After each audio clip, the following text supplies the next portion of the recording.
আসসালামু আলাইকুম সবাইকে।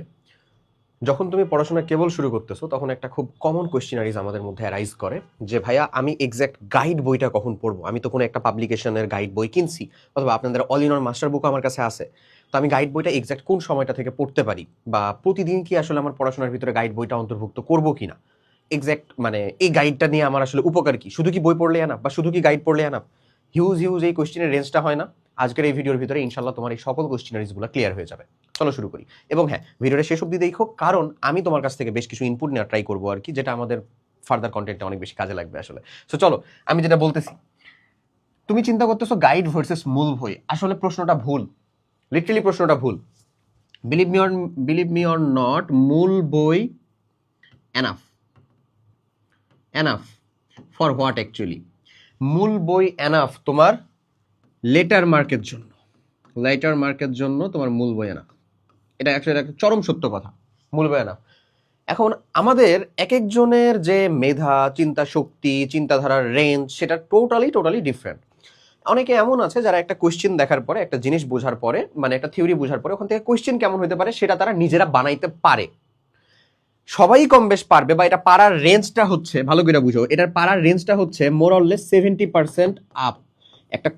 একটা জায়গা পড়ার পরে ওখান থেকে কোয়েশ্চেন কেমন আসে সেটা 70% প্লাস মাইনাস মানুষজন লিটারেলি বানাইতে পারে, যে কোয়েশ্চেন ওখান থেকে কেমন আসবে।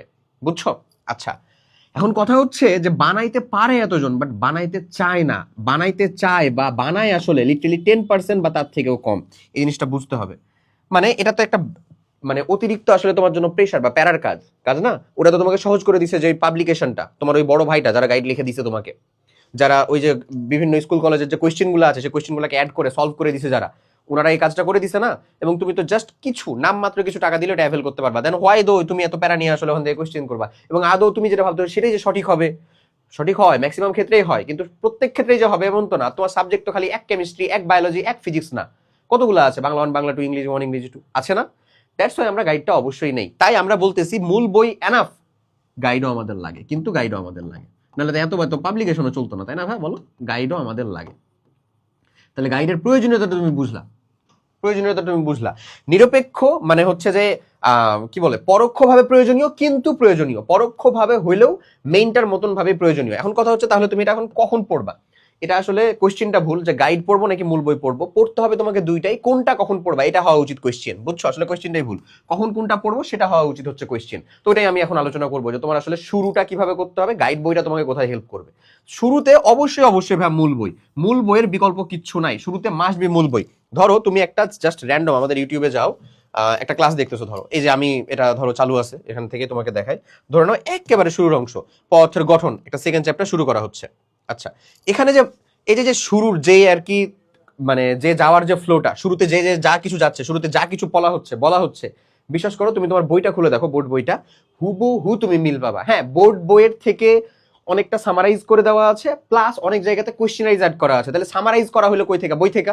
কোয়েশ্চেন অ্যাড করা হলো কই থেকে? বলো তো, গাইড থেকে। So that's how actually A class works. একটা ক্লাস আসলে এরকম ভাবে আসলে কাজ করে। বুঝছো? তো ধরতে পারছো তাহলে জিনিসটা? এখন গাইড বইটা তোমার দরকার কেন? কারণ এই কোশ্চেনটা তুমি এখানে দেখতেছো, এই কন্টেন্টটা তুমি এখানকার স্লাইড থেকে পাবা, বাট গাইডে তো এর থেকে আরো বেশি কোশ্চেন আছে। আমার তো ক্লাস লিমিটেড, আমার ক্লাস কতক্ষণের ছিল? ধরে নাও 1 ঘন্টা 14 মিনিট। 1 ঘন্টা 14 মিনিটে আমি দুনিয়ার সব কোশ্চেন সলভ করাইতে পারছি না। তবে হ্যাঁ, এই চ্যাপ্টার থেকে আসা সকল টাইপের কোশ্চেন সলভ করানো হয় এরকম ক্লাসে। এটা যারা ক্লাস করছো তার ইনশাল্লাহ দ্বিমত পোষণ করবা না আমার সাথে। অন্তত আমি যে ক্লাস নিছি, এই ক্লাসের ভিতরে ইনশাল্লাহ তুমি এতটুকু অন্তত ইনপুট পাইছো। ওকে, তো এই হচ্ছে তোমার আলাপ, যে তুমি যখন একটা ক্লাস করতেছো লিটারালি দেখতেছো একটা বই পড়ানো হচ্ছে, এবং সবসময় তোমার সেই শুরুর অংশটা পড়া, মানে যে জায়গা থেকে তোমার থিওরি তৈরি হবে, যে জায়গা থেকে তোমার কনসেপ্ট ক্রিয়েট হবে, যে জায়গায় তোমার বেসিকটা ক্লিয়ার হবে, সেটা অবশ্যই কে? বই, যেটা ছাড়া কখনোই পসিবল না। Okay, guide is always for practice and revision. মাথায় রাখবা, পিআর, পার্মানেন্ট রেসিডেন্সি, বাইরে যেয়ে বিদেশ যেয়ে তোমার এটাই দরকার। যাই হোক, যেটা বললাম, গাইড সবসময় তোমার দরকার প্র্যাকটিস আর রিভিশনের জন্য। হ্যাঁ, তো মাথায় রাখবা, বোর্ড প্রশ্নে আসে মূল বই থেকেই অবশ্যই, এবং কনসেপ্ট, ভাষা, উদাহরণ সব মূল বইয়ে অ্যাভেলেবেল থাকে। সব আমাদের যে কাজটা করা লাগে সেটা হচ্ছে সেটা ঠিক মতন অ্যাভেল করা লাগে, বোঝা লাগে। তো তোমাকে যদি আসলে কেউ একেবারে শুরুর টাইমে বলে যে এখনই তুমি গাইড পড়ো, তাহলে লিটারালি উনি চাচ্ছে যে তুমি একটা মারা খাও। এখানে স্পাইডারম্যান তোমাকে কানে কানে এটাই বলতে, শুরু থেকেই গাইডটা পড়ো, টাস করে সামনে যে একটা মারা খেয়ে যাও। কারণ বই না থাকলে তোমার ভিত্তি নাই, তোমার হচ্ছে যে বেসিক নাই, কনসেপ্ট নাই। কোয়েশ্চেনটা একটু অ্যাক্টিভ ভয়েস থেকে প্যাসিভ ভয়েসে দিলে একেবারে মাঠে মারা, পারবা না উত্তর করতে। বিশেষ না হলে চেঞ্জ করে দেখো। হ্যাঁ, তবে আমি অন্তত রিকোয়েস্ট করি যে এরকম এক্সপেরিমেন্ট করার দরকার নাই, শুধু শুধু মারা খাওয়ার এক্সপেরিমেন্ট কেন করবা। ওকে, এরপরে আসো গাইড বইয়ের আসল কাজটা কি। ওই যে বললাম এমসিকিউ প্র্যাকটিস, মানে গাইড বই is mainly for practice and revision. Revision যখন তুমি করবা, এই রিভিশন করতে পারো কিন্তু তুমি আরো একটা জিনিস দিয়ে, কি বলো তো ভাইয়া, নোটস। তোমার করা নোট, এই তোমার করা নোট থেকেও তুমি কিন্তু অবশ্যই রিভিশন করতে পারো। কথা বুঝাই গেছে? আচ্ছা, সৃজনশীল ফরম্যাট বুঝতেও আমাদের কিন্তু গাইডের বইটা খুব কাজে লাগে। যেমন সৃজনশীল যখন প্রথমবার আসলো তখন গাইড কিন্তু একটা অবশ্যই অস্বীকার করার কোনো চান্স নাই, তোমাকে এটা মানতেই হবে যে একটা যুগান্তকারী রিভলিউশন দিছিল, এবং এটা কিউমুলেটিভ, এটা কারো একার করার কিছু নাই।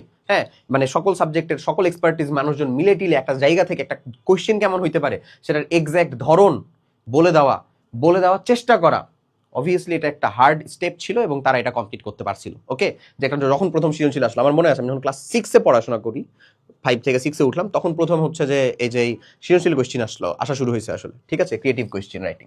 ওকে, এরপরে বেশি প্রশ্ন সলভ করতে, ধরো তুমি ক্লাসের ভিতরে, আমি তো বললাম ক্লাসের ভিতরে আমি সকল টাইপের কোয়েশ্চেন করাইছি, বাট 1 ঘন্টা 14 মিনিটে হাউ ডু ইউ এক্সপেক্ট আমি তোমাকে থিওরি গুলা বুঝায় খাওয়ার পরে আরো 100 200 400 500 কোয়েশ্চেন সলভ করাতে পারবো? নিশ্চয়ই না। বাট হ্যাঁ, যা কিছু সব থেকে গুরুত্বপূর্ণ সেটা সলভ করাইছি। এখন তোমার প্রায়োরিটি হচ্ছে যে তুমি আসলে কতটা বেশি করতে চাও। তুমি যদি আরো অনেক বেশি পড়াশোনা করতে চাও, অবশ্যই তোমার গাইড বইটা লাগবে। গাইড বইয়ের ভিতরে তুমি আরো অনেক কোয়েশ্চেনারি সলভ করতে পারবা, হিউজ পরিমাণে দেওয়া আছে, বোর্ডের দেওয়া আছে, স্কুলের দেওয়া আছে, তারপরে যেগুলো আসতে পারে মানে পসিবিলিটিস আছে যেগুলো আসার, সেগুলো অ্যাড করে দেওয়া আছে। তো তোমার 3 স্তরের কোয়েশ্চেন এখানেই হয়ে গেল রে ভাই। ওকে, বেশি গাইড বেশি কনফিউশন, এই জিনিসটা মাথায় রাখো। হ্যাঁ, ওই যে পীর চেঞ্জ করার হিসাবটা হচ্ছে অনেকটা এরকম। লেটস সে তোমাকে, মানে আমি যে কথাগুলো বলতেছি, আমি যেভাবে তোমাকে একটা দৃষ্টিভঙ্গি চিন্তা করার জন্য উপায় বাতলে দিচ্ছি, একটা ওয়ে দেখাই দিচ্ছি, সেটা তোমার ভালো লাগে। লেটস সে আমি যেরকম ভাবে পুরো প্ল্যানটা সাজায় রাখছি যে কোন সময় তোমার কোন জিনিসটা করা দরকার, সেটা নিশ্চয়ই ইনশাল্লাহ আমি বেঁচে থাকলে, আমার মতিভ্রম না হলে, আমি উপস্থিত থেকে আমি আশিকুল ইসলাম খান তোমাকে সেটা বলবো।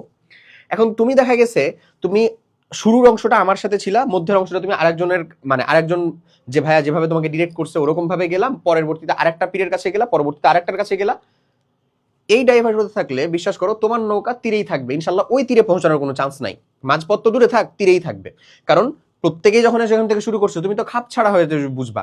আমি যেটা তোমাকে হচ্ছে যে আমার দৃষ্টিভঙ্গিতে যেটা তোমার শেষে করার কথা, সেটা অনেকে শুরুতে করার কথা হইতেই পারে। তাই বলবো এই পীর চেঞ্জিং আর হচ্ছে যে গাইড অতিরিক্ত পরিমাণে চেঞ্জ করার কোনো প্রয়োজন নাই। সব জায়গাতে সেম জিনিসে লেখা আছে, ডিফারেন্ট ভাষাতে লেখা আছে, আর উত্তরটা আলাদা ভাবে আলাদা অ্যাপ্রোচে বোঝানো আছে। বেস্ট উপায় কি, ক্লাসে যেরকম ভাবে দেখানো হচ্ছে, যেভাবে সিকিউটা উত্তর করতে বলা হচ্ছে, সেটাকে অ্যাকসেপ্ট করে নিজের মতন করে লেখা। সিকিউ এ চাওয়াই হচ্ছে যেন সঠিক উত্তরটা তুমি তোমার মতন করে লিখতে পারো। বুঝা গেছে? ওকে, এরপরে আসো কোন সময় শুধুই গাইড পড়াশোনা চলবে, মানে কোন সময় তুমি যদি চিন্তা করো যে আমি শুধুই গাইড পড়ে যেতে পারবো, বললাম রিভিশন, তাহলে রিভিশন টাইমটাতে যদি চিন্তা করো যে আমি শুধুই গাইড পড়ে যাবো, believe me it can possible. So যখন তুমি বইটা তোমার হচ্ছে একেবারে শুরুটা তোমাকে কাজে লাগাই দিচ্ছে বই, ভালো করে বুঝো। এরপরে যখন তুমি আসলা হচ্ছে প্র্যাকটিস, তখন এখানে আসতেছি কি, যখন তুমি শুরুতে করার পরে কি নিজে নোট করতেছো, নোট তো করতেছো, বাট ওটাতে তখন পড়ার কিছু নাই, বই পড়েই তো তুমি নোট করতেছো, ক্লাস দেখে তো তুমি নোট করতেছো। ওকে, এরপরে যখন প্র্যাকটিসে আসলো তখন কাজে লাগবে তোমার হচ্ছে ভাই এই যে তোমার বই প্লাস হচ্ছে গাইডটা মেইনলি কাজে লাগবে, মেইন এমফাসিসে কাজে লাগবে। এরপরে যখন তুমি রিভিশনে আসবা, ভালো করে বুঝো এই যে 3টা স্টেপ, রিভিশনে যখন আসবা তখন তোমাকে এখানে কাজে লাগবে হচ্ছে ওই যে ঘুরে ফিরে গাইড প্লাস নোট। এই যে বুঝতে পারছো এদের স্পেকট্রামটা কেমন ভাবে চলে। কখন আমার শুরুটাতে বই, যখন প্র্যাকটিসে আসলাম তখন বই প্লাস গাইড, তারপরে যখন আমি রিভিশনে আসলাম তখন আমাদের নোট প্লাস গাইড বা গাইড প্লাস নোট। এই জিনিসটা যদি মেনটেন করে চলো, বিশেষ করো গাইড তোমার জন্য বার্ডেন হবে না, তোমার পড়াশোনার যে পরিপূরক, যেটা আসলে সব থেকে বেশি দরকার, পরিপূরক, সেটা হিসেবে চলবে। কোনো রিপ্লেসমেন্ট না, কোনো জাস্ট অক্সিলারি ভার্ব না, জাস্ট খালি হেল্প করতেছে, একটা মাত্রা দিচ্ছে এমন না, লিটারালি পরিপূরক। তোমার দুইটাই লাগবে। ওকে, এবং এই দুইটার মিক্সচার থেকেই কিন্তু তুমি আসলে নোটটা বানাও, তোমার প্রপার নোটটা বানাও। সো ওই যে তোমার যদি চিন্তা যে আজ পড়লো কাল পড়লো না ওইরকম, তারপর রিভিশনে 15 দিন পরে ভুলে যাবে ওইরকম লিটারালি না। ক্লিয়ার? হোয়াটএভার, এটাকে এখান থেকে সাইডে সরাও। বুঝছো আমার কথা? সো তোমার টার্গেট থাকা লাগবে যে মাস্ট শুধু সব সময় গাইড চলবে, এরকম টাইমটা হচ্ছে এই সময়টুকু, এই যে রিভিশনের জায়গাগুলো। বুঝা গেছে? সো আমাদের অল ইন অন মাস্টার বুক নামে একটা গাইড আছে। তো অল ইন অন মাস্টার বুকে মেইনলি কি করা হয়, তোমাকে এখানে আছে সেলফে আছে কোথায়, যাই হোক। সো তোমাকে তোমার প্রত্যেকটা সাবজেক্টের একেবারে মিনিমাম যতটুকু দরকার ততটুকু ওই একটা বইয়ের ভিতরে দেওয়া আছে, যতগুলো সাবজেক্ট তোমার পরীক্ষা হতে চলেছে। অনেক একটা ভুল ধারণার ভিতরে থাকো, ভুল ধারণা পোষণ করো যে এটা পড়লেই কি এনাফ কিনা। এখন কথা হচ্ছে এনাফটা তুমি কি হিসেবে ভাবতেছো? পাস করার জন্য? হ্যাঁ এনাফ। এ প্লাস পাওয়ার জন্য? হ্যাঁ এনাফ। বোর্ড টপ করার জন্য? না এনাফ না। আমার তো তোমার কাছে মিথ্যা কথা বলার আসলে কোনো প্রয়োজন নাই। আমি এই দুইটার জন্য কেন বলতেছি এনাফ, কারণ পাস তুমি করতে পারবে অবশ্যই, প্লাসটা ইনশাল্লাহ নিয়ে আসতে পারবে, বাট বোর্ড টপ করার জন্য অবশ্যই তোমাকে বেশি পড়তে হবে। তুমি যদি চিন্তা করো আমি ওই যেটা অন্যান্য মানুষজন যেটাকে পুরোটা নিজেরা ওইরকম একটা সাইজের একটা সাবজেক্টের উপরে একটা গাইড বানায় দেয়, আমি তোমাকে ওখানে 13টা সাবজেক্টের একটা গাইড বানাই দিলাম, সেখানে কিভাবে এতগুলো থাকবে ইনক্লুডেড? এটা জাস্ট তোমার একটা রিভিশন ম্যাটেরিয়াল। তুমি দ্রুততম সময় রিভিশন করবা, দ্রুততম সময় প্র্যাকটিস করবা, সেটার ম্যাটেরিয়াল। বুঝা গেছে ভাইয়া? সো এই জিনিসটাকে ভুল অ্যাপ্রোচে নেওয়ার পরে অনেক মানুষজন হচ্ছে যে না বুঝতে পেরে মানে পরবর্তীতে যে এটা চিন্তা করো যে না কি হয়ে গেল, এটা কেমন হইলো ভাই, এটা কি ঠিক হইলো কিনা। জিনিসটাই হচ্ছে এখানে। এই জন্য আমরা যখন তোমরা আমাদের অলিনন মানে আমাদের যে অলিনন মাস্টার বুকটা আছে সেটা কিন্তু আমরা লিটারেলি এই যে তোমাদের যে প্রোগ্রাম, অর্থাৎ এই যে ক্লাস 8 কমপ্লিট একাডেমিক প্রোগ্রাম, অথবা 6, 7, অথবা তুমি মানে নবম শ্রেণী, দশম শ্রেণী, এসএসসি 27, এসএসসি 28 যখন কমপ্লিট একাডেমিক প্রোগ্রামে যুক্ত হইছো, এই যে কমপ্লিট একাডেমিক প্রোগ্রামে দেখো যুক্ত হওয়ার সাথে সাথে কিন্তু টি শার্ট আর বই, তবে এটা জাস্ট জানুয়ারি 31 পর্যন্তই অফার ছিল বা আছে, এর পরবর্তীতে আর থাকবে না। তার পরবর্তীতে তুমি যদি নিতে চাও তাহলে তোমাকে ম্যানুয়ালি আর কি পারচেজ করতে হবে জিনিসটা। তো যাই হোক, এই যে আমাদের অল ইন ওয়ান মাস্টার বুক আমাদের কমপ্লিট একাডেমিক প্রোগ্রামে যুক্ত হলে এটা তুমি ইনশাল্লাহ ফ্রিতে পেয়ে যাবা। ঠিক আছে? যারা নিছিল তারা অবশ্যই ফ্রিতে পাইছে, ঠিক মতন পড়াশোনাও করতেছে, এবং খুব অল্প সময়ের ভিতরে তুমি তোমার বেস্ট একটা আউটপুট, বেস্ট একটা পড়াশোনা কম্প্যাক্ট ভাবে কমপ্লিট করতে পারো এখান থেকে, আমাদের ক্লাসগুলো থেকে, অ্যাজ ওয়েল অ্যাজ এই অল ইন ওয়ান মাস্টার বুক থেকে প্র্যাকটিস করার মাধ্যমে। তো আশা করি বুঝাইতে পারছি। যারা এখন আমাদের প্রোগ্রামের সাথে যুক্ত নয় তারা অবশ্যই ডেসক্রিপশন ও কমেন্ট বক্সের লিঙ্ক থেকে মাস্ট বি যুক্ত হয়ে যাও, ডেমো ক্লাস নিজে চেক করে। হ্যাঁ, আর আর এই যে গাইড বইটা নিয়ে যে কনফিউশন, কখন আমি পড়বো, কিভাবে আমি পড়বো, সেটা সম্পর্কে হচ্ছে যে আশা করি তোমার বিস্তারিত ধারণাটা ক্লিয়ার হয়েছে। তুমি কোন গাইড বইটা পড়ো সেটা অবশ্যই কমেন্ট করে জানাবা, সেটা আমাদের জন্য জানা দরকার। তাহলে আমরা অন্তত সৃজনশীল লেখার যে টেকনিক, এটা নিয়ে ইনশাল্লাহ আমি একটা কন্টেন্ট শুট করতে চাচ্ছি।